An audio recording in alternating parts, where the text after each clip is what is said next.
Okay, it is 10:45. We are going to get started so we can make sure we have more than enough time for both of our presenters and also room and time for questions. So good morning, everyone, and welcome to our learning session on equity-centered community partnerships. Thank you again for being here with us today to hear about the work our presenters are doing to advance equity in our district. As we're going through our session, please make sure to try to be actively present when you can. Keep yourself muted during our presentations, unless it's the Q&A portion. And also ask any questions in our Padlet that I'm going to share in a moment.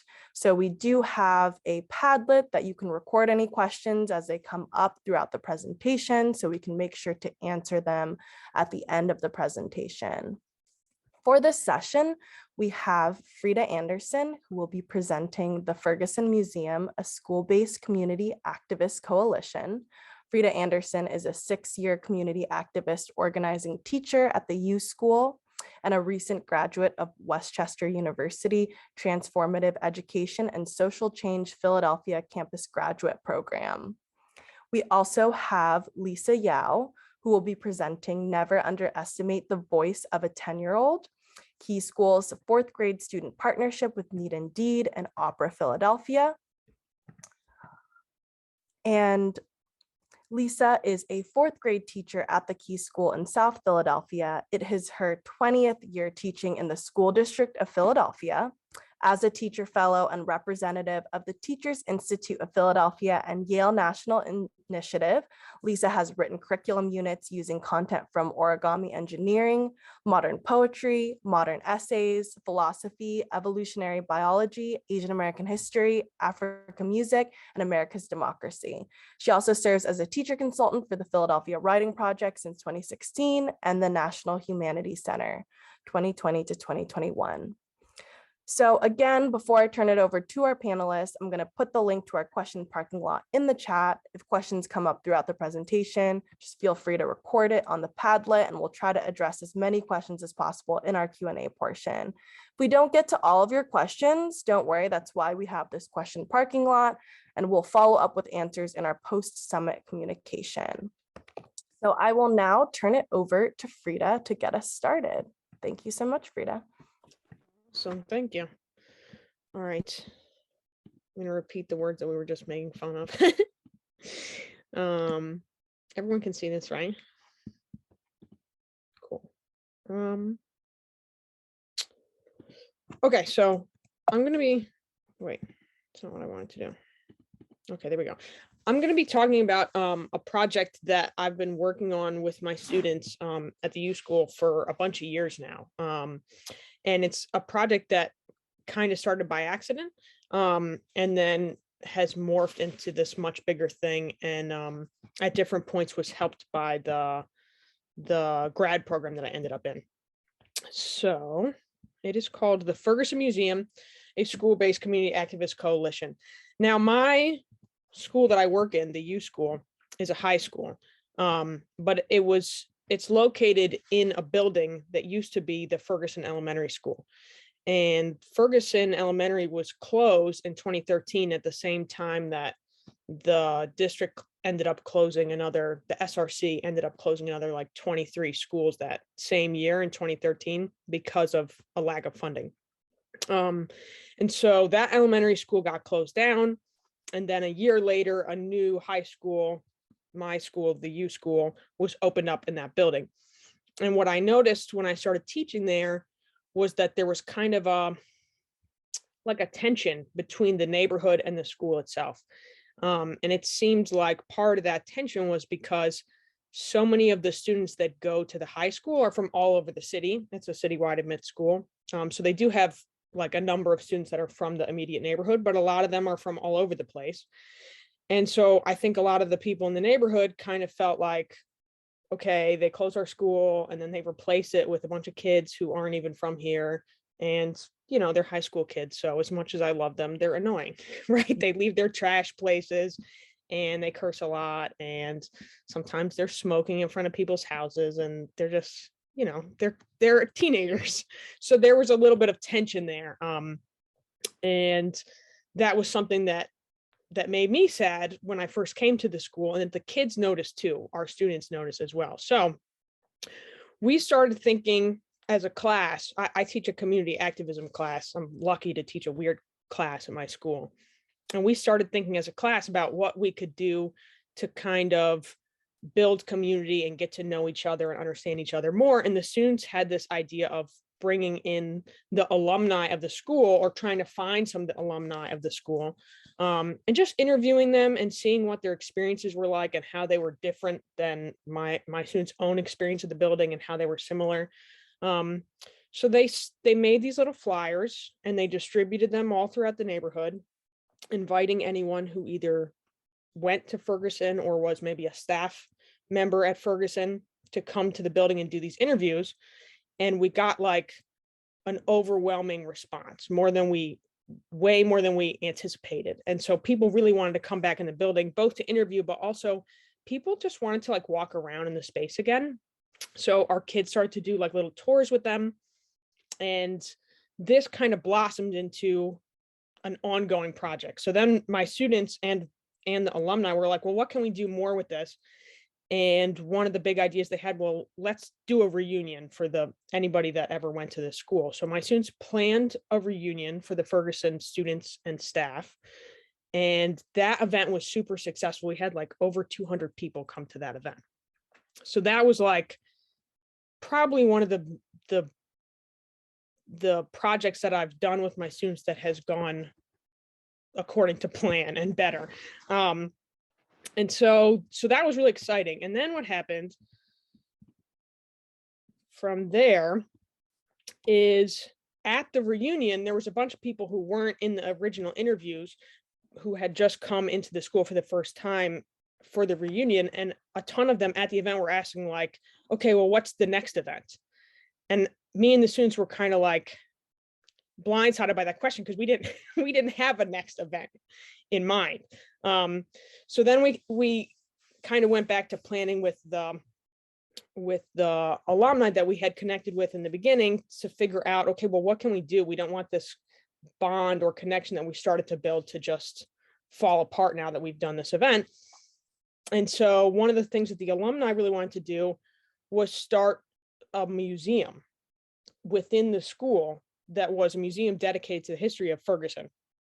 And my students were really interested in that idea, and they also presented an additional idea about, okay, what if it's, yes, like the focus is on this school that closed, but what if it serves sort of as not just a museum for that one specific story, but a museum about how underfunding impacts schools generally, right? And how school closures impact communities generally. And also, what if this museum is a place that we can actually gather together and have different events that are community-based events that we can use as a place to do tutoring, or to have town halls, or just like a safe place for people to use computers, right? So it kind of morphed into this long-term goal. Thanks. The pictures are actually photographs that the alumni donated for the museum as artifacts. And yeah, they're amazing. And then this brings me to I happened to be at this time, right after the reunion, I was looking for a master's program. So I ended up choosing the Transformative Education and Social Change program at Westchester. And part of that program is that you choose a project or a big idea that you have, right, that you want to do for in education, and then they help you develop it into a thesis paper, towards your master's degree. And so I was already working on this, and I was like, oh, this is perfect. I will just dovetail this into the thesis. And what was really cool about that is they helped me kind of figure out a lot of the context of like why the budget cuts happen in the first place, like the historical context behind why these things happen. And they also helped me kind of figure out like what is possible with museums, and the potential for museums to serve as like an activist space, like what my students and the alumni were talking about. And so they helped me with that. So I just want to talk a little bit about some of that context that I learned while in the program that I've brought into the project.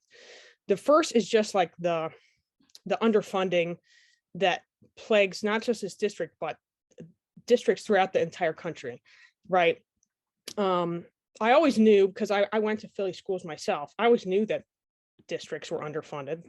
I was not, that was an alien thing to me that I discovered upon becoming a teacher. I knew since I was a kid that this was an issue. These are photographs from my classroom that actually the ceiling was collapsing this year and they finally fixed it, but just illustrates some of the underfunding and structural issues of the buildings themselves, and just how that impacts just the day-to-day physical health of students and teachers. But one of the things that I learned in the program, which I was then able to bring to my students and the Ferguson alumni, is the way that this underfunding happens at a systemic level, right? So a lot of times the way that districts end up having to fund their schools, because they're not given enough to begin with, is then they take out loans and then they can't pay back the loans because they're like, the fact that they needed to take out the loans in the first place shows they didn't have enough money, right? So then they take out the loans and then they can't pay back the loans.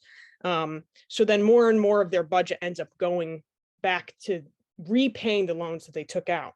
And less of that money ends up going to the things that the kids and students need. And it's just like a cycle that continues.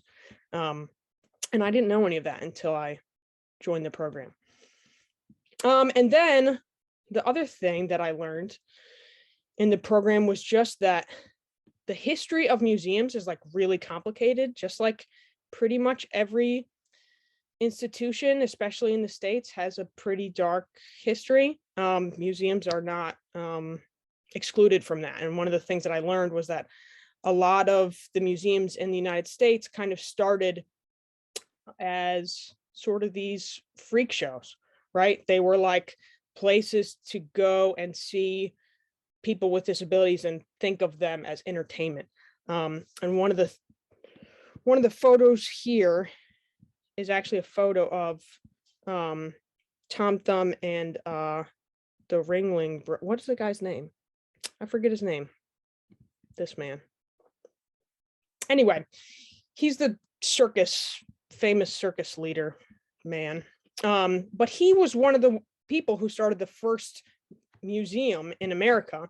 And yes, thank you, P.T. Barnum. Thank you. And he actually bought this person when he was just 5 years old and essentially like kidnapped. I mean, he bought him as a 5-year-old, which I would consider kidnap, and then had him as a display in his museum.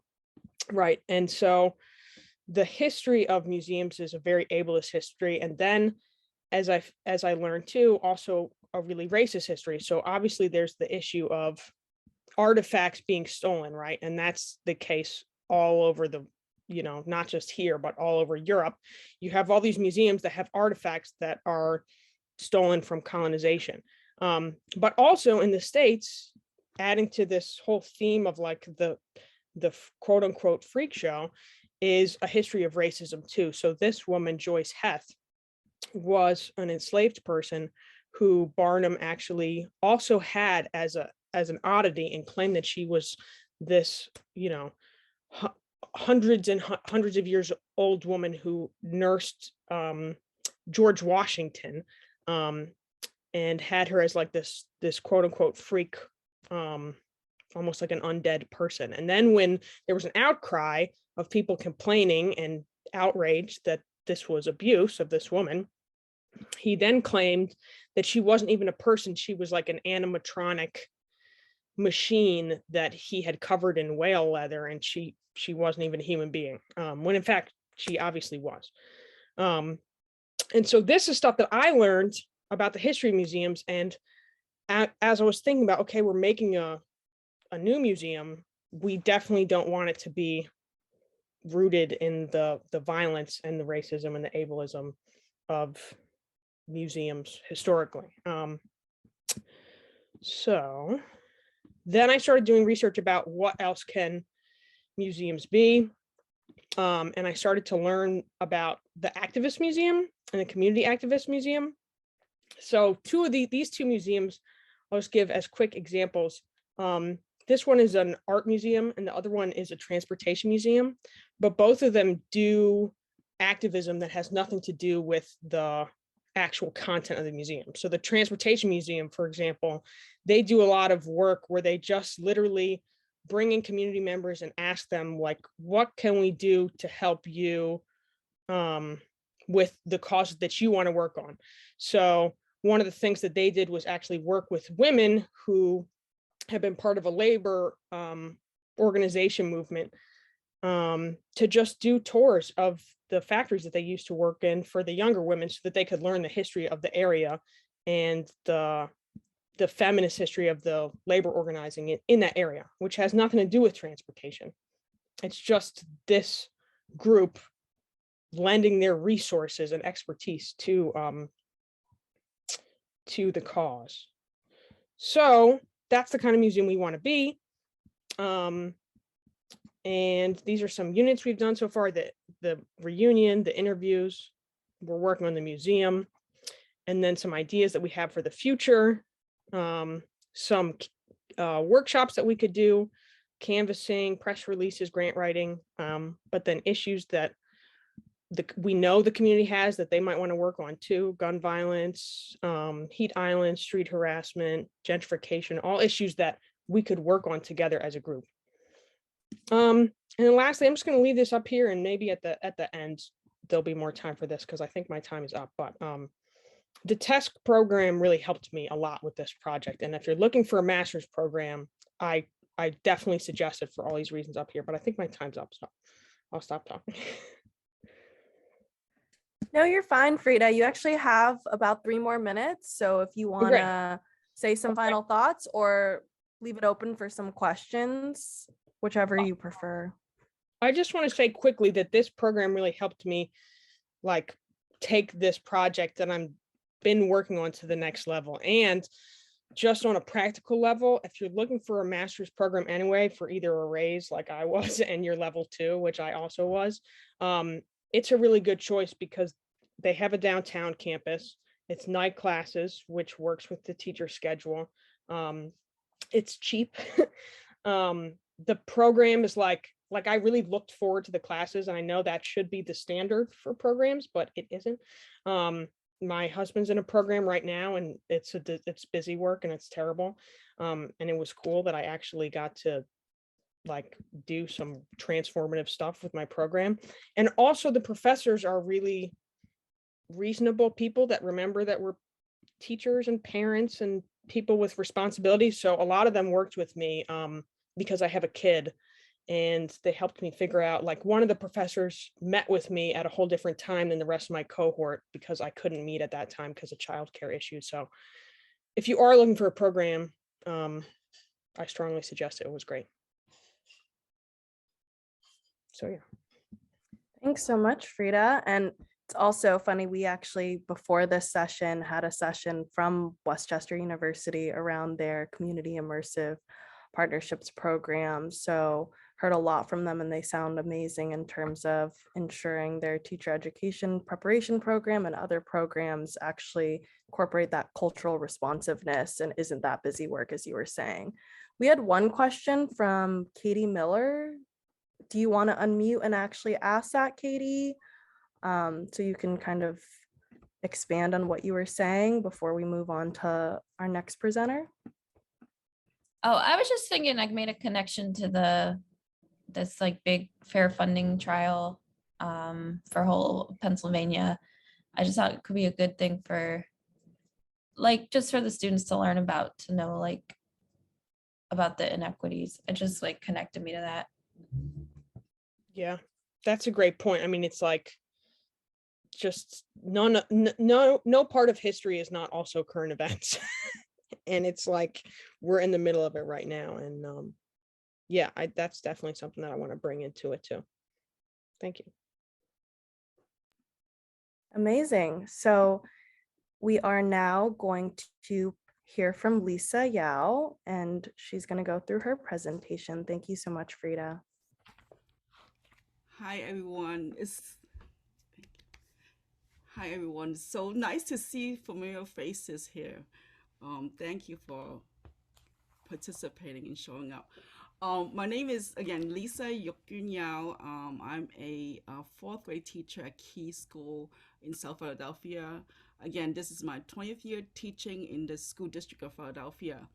The title of my presentation is Never Underestimate the Voice of a 10-year-old. Well, you could even say 5-year-old, 6-year-olds, however young you want to put it. But it's a Key School fourth grade student partnership with NE&D and Opera Philadelphia. I'm so happy and excited to share this special project with you. A little bit about why I want to present. First of all, I'm really proud of my student and their growth as they are working through this project. Key School student is mainly is extremely diverse with a high population of immigrants and children of immigrants. And I myself came to the United States when I was 11, so I was put into a fourth grade classroom. So I really identify with my students and the parents and know their struggle. Another reason is like I hope I could spread this philosophy that effective teaching is organic, not necessarily rigid and based on standards and steps that you had to take as a teacher on a lesson. Because I also truly believe that teachers are the frontline researcher in helping to advance education. In my classroom, I love to challenge my students with like unique program, and NE&D and Upper Philadelphia is one of them. And then one important turning point for me is I really want to encourage teachers to start having their own teacher network, because participating in Philadelphia Writing Project, NE&D's Teacher Institute of Philadelphia, Yale National Institute, through all those networks, I have written like so many different curriculum that I think, because I'm enriched, my student can also benefit from it. So today, I hope you will see the value of community partnership, and also see how exposure to these other organizations like NE&D and Upper Philadelphia can really open doors for your student, open opportunities, open possibility in addressing the equity issue. So what I'm gonna do is I'm gonna show you overall some slide overall structures of what we did, what my student had come and created together. Then there is a PDF that you can look at. We're going to go over that after the slide. I will want to go in more details about what growth my student have come out from doing this project. So I'm going to try to share my screen. Okay, where did it go? Here we go, I think. Okay, can you see this? Okay, let me see more stuff. Okay, okay. So again, that's the title of my presentation, and a little bit about NE&D and Opera Philadelphia, the projects. This is my fifth year participating with NE&D. NE&D is a year-long service learning project. So my students in the past have raised concerns about like being home alone, depression, drug addiction, the coronavirus. And this year, the theme they want to pursue is loss and grief due to cancer, heart disease, and once again, the surge of coronavirus also make them concerned about that. And with Opera Philadelphia, this is my third year participating, and the program, the artist program, is the opera artists come to our school and work with the kids to eventually show them aspect of the art form like opera, and then eventually at the end have a student-driven performance or some kind of process that the student will learn more about opera. So the first year that when we did Opera Philadelphia, we did a really like light fairy tale. Then the second year is when COVID hit, right? And the murder of George Floyd, trying to get used to remote learning, and then this big question of equity. So that year, my 3 partner teacher, one of them is here, Mrs. Washington, Delilah, really want to push the idea of integrating the idea of social justice into our performance. So last year we did that, and this year we continue doing that. And out of that, D and Opera Philadelphia came together and this past summer and established their own partnership. So before I go into my student work, the point of how to make our classroom more equitable, I think as teacher, we are the gatekeepers, and I think we should be really, really careful about how we present the world to our student, and having these like partnerships really open the eyes of our students. One of the other things that's really important to me is creativities.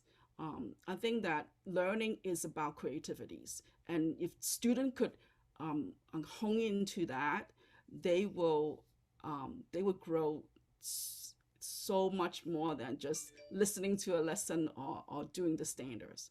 And the third thing is integration. I looked through the whole opera dialogue and the script, and I could find at least 40 standards that it applies to.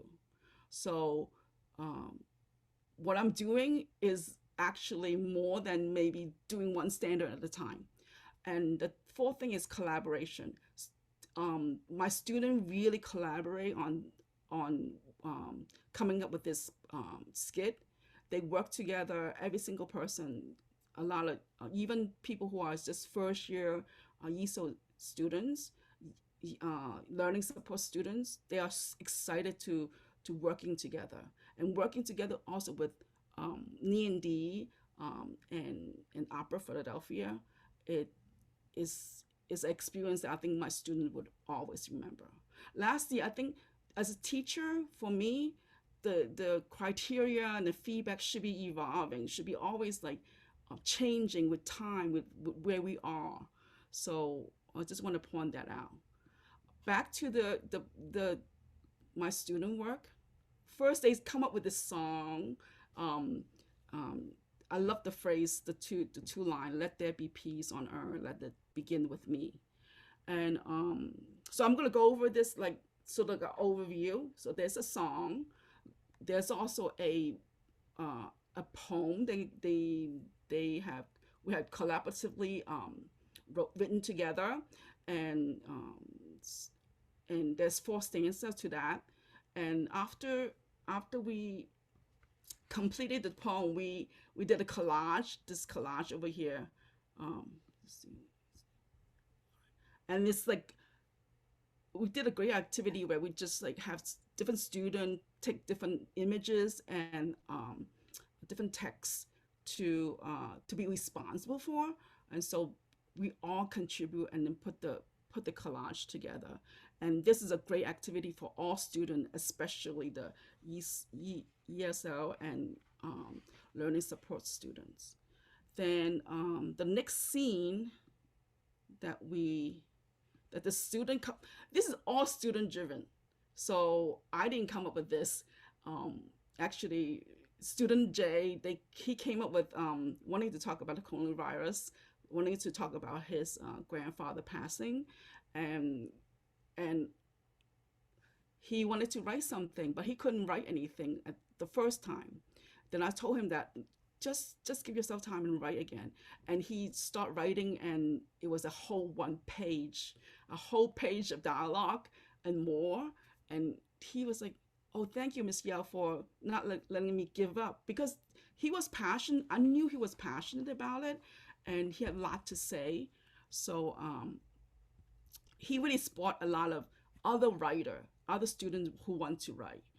And then the second scene is about outer space. And I think the second scene is about like human extinction that the students really care about outer space, coming from Mars to Earth, saving the Earth, and going into the science lab. And the third scene, they wanted to talk about cancer, fundraising money for a cancer patient who couldn't afford to get the treatment.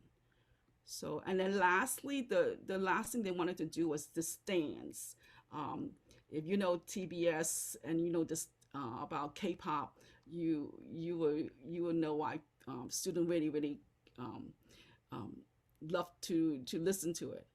But if you have not, I encourage you to click on a link and listen to some K-pop.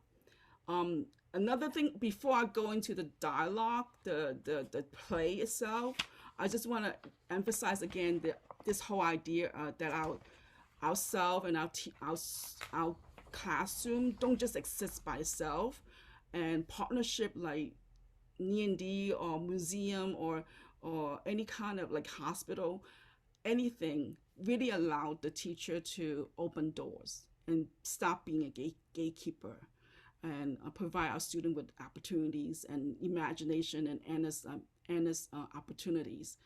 So once again, the title is, if you never underestimate the little kids, they can do it, and they will prove you wrong. That if you think this is right, they have a way to prove you wrong by like thinking about their own reasoning, and really be ready for like these fireworks of voices coming out and being very active. So if you look at, I think there is, if you a link to the script itself. So I want to just go over how some of the ways that my student really grow from doing this. The song, right? The song came from one of the student wanted to talk about peace on earth, and then join community meeting last 2 weeks ago. Another student said that I'm learning sign language. The question was, tell me one thing that would make me understand you better. So she was saying, oh, I'm learning sign language. So the next thing we thought could come into mind, oh, why can you just learn how to sign language? Let there be peace on. I think let this and earth is something like this. So he's just excited. She's like, yes, I'm gonna go find out exactly how to do it. So she's in charge now because I don't know sign language myself. And then also because of remote learning, I set up a third grade, and so we're singing the song, and one of the kids figure out that they want to be a conductor. So one of the kids going like this and getting the rhythm and singing with getting the whole class singing, and then we videotaped that. Let me see. The poem. I love the first stanza. Words like phrases like crazy imagination, things that they could come up with, magic pen, invisible rusty chain. And one of the students, for little kids this age, they love bathroom jokes. And then I thought it was just like a silly little thing, but actually it was a trauma for this one kid who actually peed on his pants when he was in first grade. He was like not embarrassed now. Because you give him this platform to talk about it. Actually, he's like smiling now. Yeah, I was so like embarrassed and so upset, but it's not really totally my fault, because I think part of it is the teacher's fault. So for him to be able to talk about that was like so empowering. And the second phrase, the stanza, I love the lines, fridge full of grocery on Saturday and empty by Friday. I mean, that's so corona, like like pandemic, like, you know, everybody go shopping at the same time, and the world in our hands. And the third stanza, the word be, like they come up with that. The instead of just like be, they come up with be with the with all the with a couple, you know, e at the end. And they added their dog name, they Snow. They added the cat name Nico. They added that they lost somebody to cancer. They lost a grandfather to coronavirus, and one of the kids got bitten by a dog, and they want to put it in on there. If you don't know Momo, Google it. It's something scary that the kids doesn't like. So I'm gonna go back, continue to with the scene one. Scene one is really about grief and loss, but they wrote some humor to it. If you look through the dialogue on yourself, I really love this part where student S said, student J wrote, grab the toilet paper, and then the brother respond, got it, got it, got it. And then next thing is like, grab the hand sanitizer, got it, got it, got it. I mean, like, watching them do that is like I'm seeing budding like little young writers and actors and comedians, right? And to be able to turn this like tragedy, like this is like, it's such a heavy time for our student, turn it into like the death of a relative, turn it into something that's beautiful and creative, and that they could articulate with grace and humors. I just like got so touched by that. And then the solution is get vaccinated, which a lot of adults don't agree or they don't understand. So the next scene is about human extinction. It has a funny beginning. 6 astronauts like moving and bouncing around to the theme song 2000 Odyssey.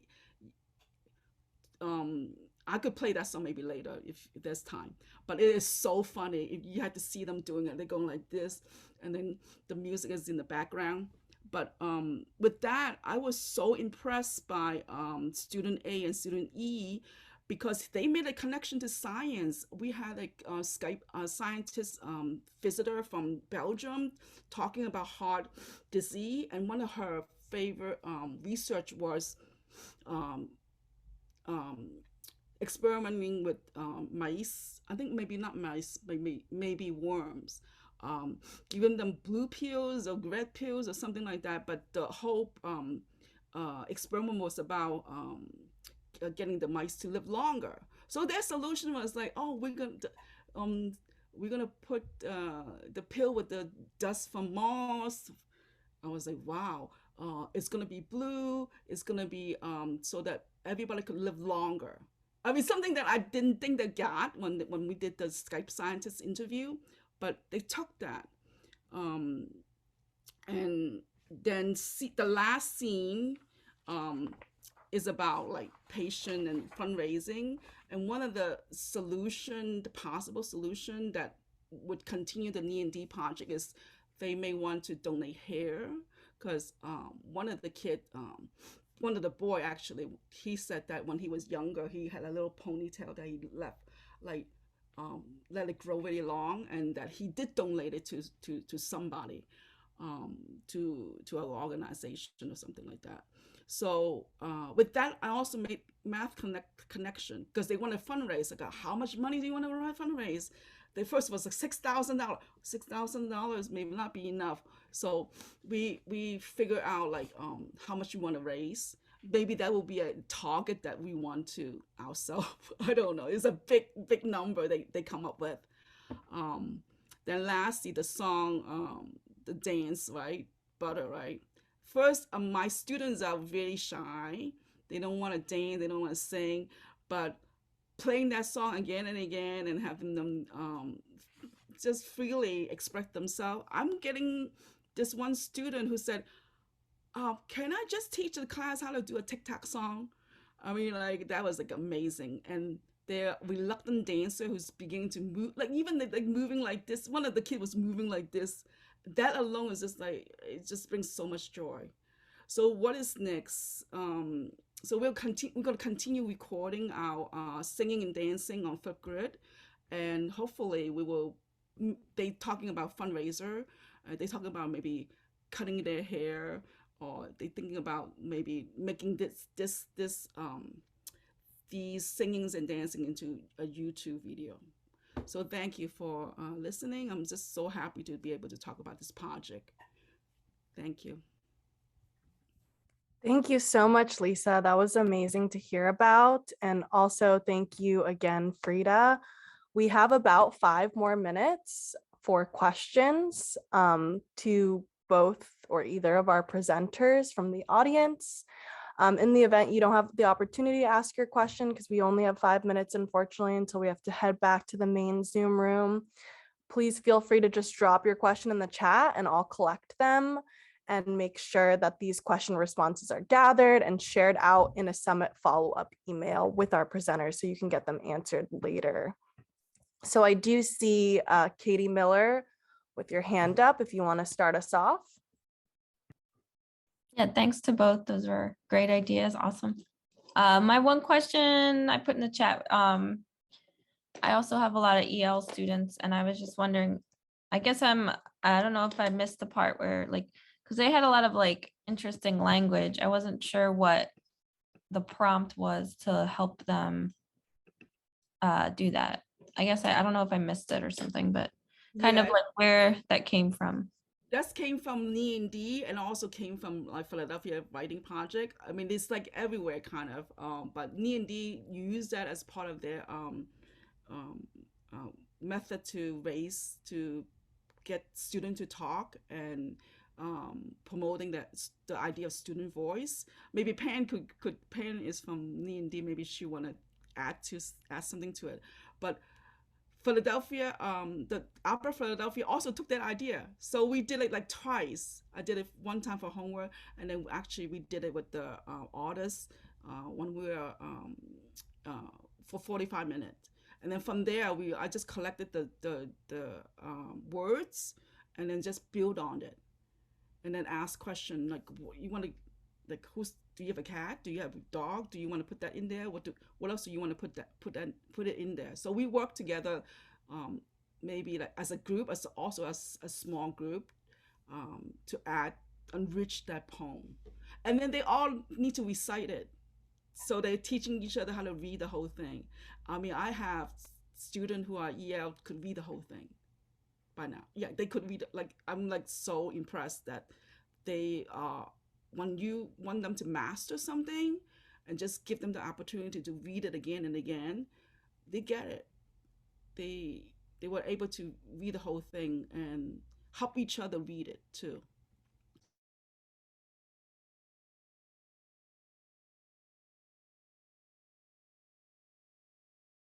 Thank you, Lisa. Any other questions for our presenters before we wrap up?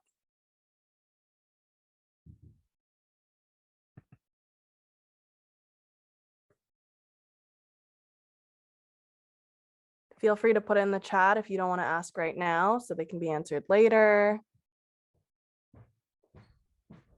Gonna wait a little bit longer.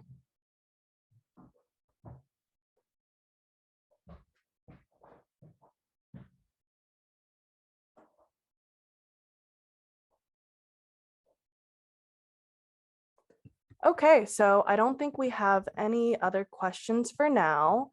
In our final minutes, I just want to take a minute to thank all of you, our presenters, our attendees, for being here today. I'm going to drop 2 more things into the chat. First, our main Zoom link for the closing activity. We have about half an hour before this event ends.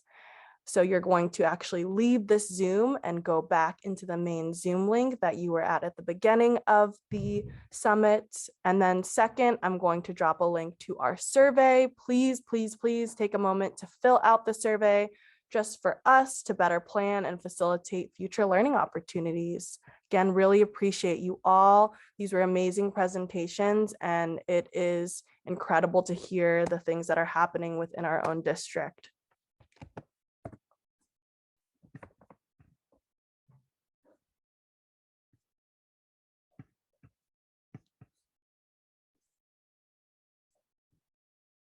All right, bye y'all. See you in the main Zoom room. Yeah, great to see you too, Lorena and Delilah.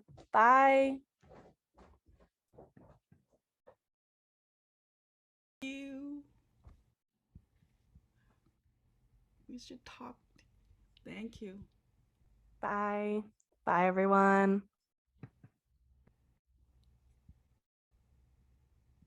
That's okay. So yes.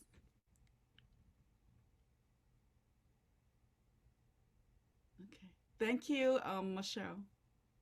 I see Yeah, you in of the course.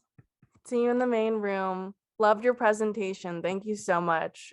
Oh, So thank cool to hear all the things your students are doing, and it wouldn't no. happen without you. I know. It's just like I'm very proud of it. So that's what I wanted to share. And I told them that I'm sharing, so they go like, oh, I'll let you know when I You're after. probably so excited. Yeah, they're excited. Exactly. Yeah, exactly. That's really cute. Bye.